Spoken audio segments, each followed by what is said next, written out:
Hi, I want to talk to you very quickly about what is known as the normal model, or the ceiling and the floor that we tend to operate in. My name's Stephen Bates. My speciality is helping people get out of the way, stop their sabotage thinking, because when we sabotage ourselves, it makes us procrastinate, it makes us doubt who we are and how good we are at something, it makes us underprice ourselves, it makes us scared of saying how good we are, so we don't tell people what we're capable of, and it makes us hold back on our marketing. I trust you, that's one of the big ones I had a problem with over many years. And this normal model is a very common concept. So the normal model is the normal situation you have in your thinking, which creates the normal set of results. So like almost like the ceiling, for example, on what you will earn, and the floor of this is what I must earn. So it's the where you operate in between what the top level and the bottom level. So this is what we call breaking your normal. So to break your normal, what we have to do is we have to have a goal. We have to have something to motivate us, to tell our brains that, hey, we're going for something new. We're going for something better. We want to improve our results in some way. And we do that with goals. We do that with ambition. We do that with desire to earn more money, to get a better result, to go faster, to whatever it happens to be. So breaking the normal is important because the human brain loves certainty. It loves knowing that everything's going to be okay, that everything is going to be fine.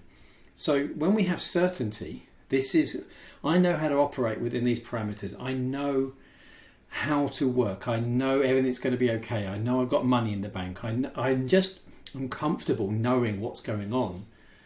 Well, when we break the normal to get better results, we have to go into the unknown where there's less certainty. So the real you, as I call it, has a natural little bit of a dilemma. It's not a big dilemma, but it's a natural dilemma between wanting to stay where we are, which is built into our evolutionary biology for many, many years, just to be safe, to be certain, and not to mess up, and not to ultimately die from being eaten by something with big sharp teeth. And then the more recent human desire, and I'm still talking thousands of years, but we now have a part of our brain that says, I fancy having a go at that. I want to improve. I want to achieve. I want to see what I can do. So this is why we have goals. And this is why we can dream. This is why we have visions of where we're going to be and what we're going to do. So when we do this, it sets off this little bit of a conflict where we think, I really want to do that, but is it going to be okay? Am I going to look stupid? Am I going to fail? Am I going to lose my money? Am I going to make things worse? I'm going to, lose what I have already. So that's a little argument we have inside our head, and that's a good argument. And the real you, as I call it, does that all the time. Is this a good thing to do or not? I think it's a great idea, but is it worth it? Is it worth the investment in my time, in my money? And then when we decided, yes, it's worth it, we give it a go, we take that risk.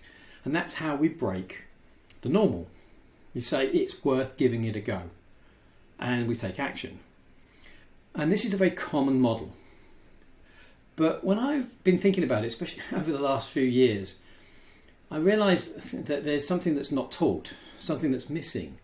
And the fact that there's not just one normal, a lot of people have two, about 40%. This is what I call the 40% problem, and you can probably go and search a video on it as well, because I've got a video on that as well. But we have 40% of people have two normals, and when people feel like they're in conflict, when they are wanting to move forward, but there's what I call the sabotage thinking, the sabotage voice that says no. You can't do that. You're not good enough. You're not smart enough. That's too risky. What happens if? What happens if you fail? What happens if you... And we what if ourselves to death. What happens is we've got two parts of our thinking in conflict. The real you, as I call it, on the left-hand side with the goal, says, come on, let's go. Now, the real you says, I want to be safe too. I don't want to mess up. I don't want to fail. I don't want to lose my money. I don't want to waste my time. But it will be much more balanced in its thinking. It will be much more, let's weigh it up. No, that's not a good idea. Let's think about it again. Oh, that's a better plan. Okay, now we move forward. Or actually, no, it's not a good idea. The real you can do this quite happily, making these decisions. The problem is when you have the second normal, and 40% of people do this, trust me, when they overly fear, when they overly doubt. And what happens is, this turns into sabotage thinking, and it says no. It just says no to pretty much everything. And when you are wanting to move forward, on the left hand side, you want to improve your life, you improve your business, improve your income, improve your health, improve whatever. If you've got, if you've got this going on, you'll be creating a massive conflict, and the more you want to do this, the more this will then say no. So how do you break the second normal? Well, you don't break it by setting goals. And I'm going to do a separate video explaining this to follow on from this. But the one thing you must do is you must turn this off. You can't push through this, because this survival thinking is so strong, so powerful, that any attempt to move forward is seen as a threat.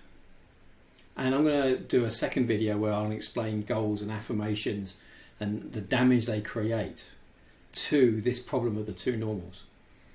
But you have to turn off the desire to overly keep us alive. And this is what this part of the sabotage thinking does. It gets stuck in trying to make us survive, to keep us safe, to not take risks. So really the two normals are about, one, the real normal on the left hand side, which your brain says, well, I want this goal, I want to improve, but also I want to stay safe. On this side, the sabotage thinking that makes you procrastinate, hesitate, miss opportunities, and create all sorts of havoc in your life, makes you overly doubt, makes you overly fearful, imagine all the things that can happen.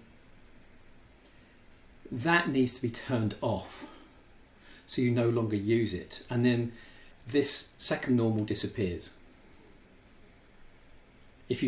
That's pretty much after 20 years of working with people, that's the only way I know how to do this properly. And in the second video of this little mini series about breaking the two normals, I'm going to be talking about goals and affirmations, and I'm going to talk about what happens to both sides when you have goals and affirmations. But you have to turn the sabotage thinking off. So if you think, yeah, I definitely got that, I think I'm in the 40% who keeps getting in, keep getting in your own way when you don't need to, then click on the link, come over to Certain Change, over to my website, and you can, we've got some longer webinars explaining this in more detail. There's some ebooks, free ebooks you can have to really understand why you do this and how you can break the problem of sabotage thinking and all the problems it creates, having two normals being one of them. So nip over there and have a look at what we've got to offer. Just click on the button below on the link and you'll take over to certainchange.co.uk. But in a moment, if you want, you can also go and have a look at this next video, which looks at the problem of affirmations and goal setting, which is so often taught by people. You've got to have goals, you've got to believe in yourself and use affirmations. And I'll explain why for some people it's fantastic, and for other people it's the worst thing you can do. Okay, hope this has been useful to you. I'll see you around, and let me know in the comments what you think. Take care. Thanks for your time.